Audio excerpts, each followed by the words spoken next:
ભગવાન વેદવ્યાસનો જન્મ કઈ રીતે થયો? બોલે 4 યુગમાંથી. દ્વાપર યુગની અંદર મહાન ઋષિ પરાશર અને સત્યવતીથી જેમનો જન્મ થયો, 4 વેદ રચ્યા એટલે એક નામ પડી ગયું છે ભગવાન વેદ વ્યાસ. બड़े भाव और श्रद्धा के साथ बोलिए वेद व्यास भगवान की जय. ઋષિ પરાશરના પુત્ર છે એટલે એક નામ પારાશર્ય પડ્યું છે. જમનાજીના કૃષ્ણ દ્વીપમાં જેનો જન્મ થયો એટલે એક નામ પડ્યું છે કૃષ્ણ દ્વૈપાયન.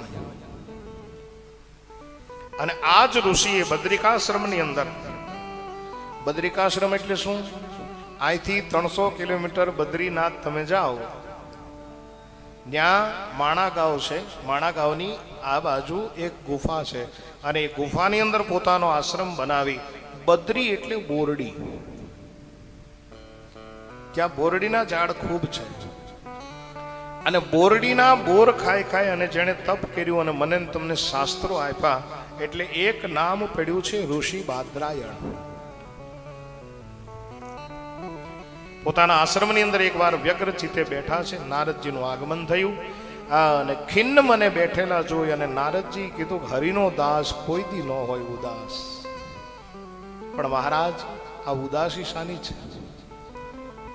ભગવાન વેદ વ્યાસે કીધું કે નારદ, અત્યાર સુધીના મેં જે ગ્રંથો લખ્યા, 17 પુરાણોની રચના કરી, વેદનું વિભાજન કરીને 4 વેદ કર્યા છે, 6 શાસ્ત્ર કર્યા છે. નારદ, મને એવું લાગે છે કે સમાજને અને દુનિયાને આપવામાં મેં ઘણી ઓછપ રાખી છે અને એટલે મારા મનને શાંતિ નથી.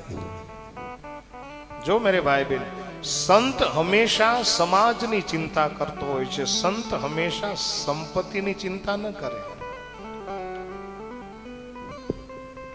હે સાધુ સંપત્તિની ચિંતા ન કરે કે મને પૈસા મળશે કે કેમ મને આમ મળશે, કેમ મને તેમ મળશે. નહીં, સાધુ ભૂખા ભાવ કા ધન કા ભૂખા નાહી, और जो धन का भूखा हो सो साधु कहावत नहीं.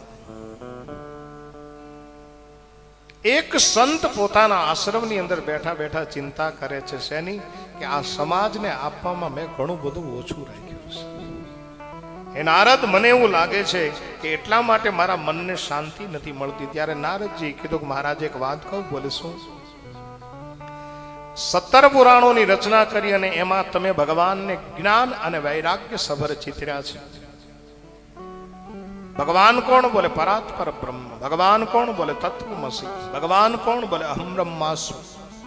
ભગવાન કોણ? બોલે પરમ તત્વ. મહારાજ, જ્ઞાન અને વૈરાગ્ય સભર ઈશ્વરને ચિતરવા કરતા એક ગ્રંથની રચના એવી કરો કે જે ગ્રંથની અંદર ભક્તિ ભારોભાર ભરેલી હોય અને એ ગ્રંથની અંદર આપણો ભગવાન આપણા જેવો હોય. ટૂંકમાં કહું, તમને સમજાય એવી ભાષામાં વાત કરું તો નારદજીએ વ્યાસજીને એવું કીધું કે એક ગ્રંથ એવો બનાવો કે જેમાં ઈશ્વર યશોદાની સાડીનો છેડો પકડીને એમ કહેતો હોય કે હે માં, મને માખણ આપ, મને ભૂખ લાગી છે. આ ઈશ્વરની વાત છે.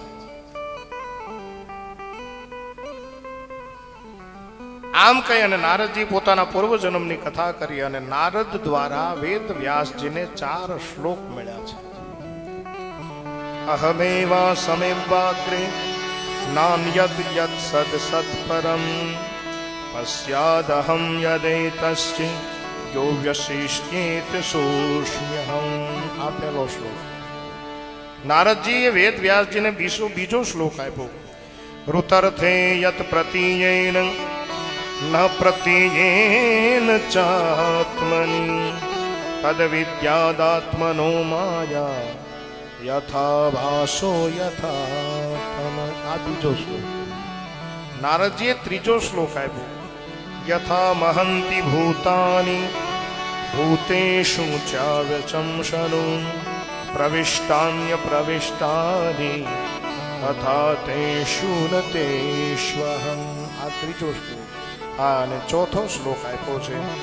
એતાવદેવ જિજ્ઞાસ્યમ તત્વ જિજ્ઞાસુનાત્મનઃ અન્વય વ્યતિરેકાભ્યામ. સ્યાદ સર્વત્ર સર્વદા.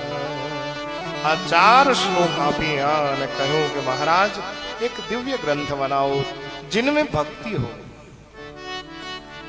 અને ભગવાન વેદ વ્યાસે 4 શ્લોક ને લઈ અને 18,000 શ્લોક બનાવ્યા.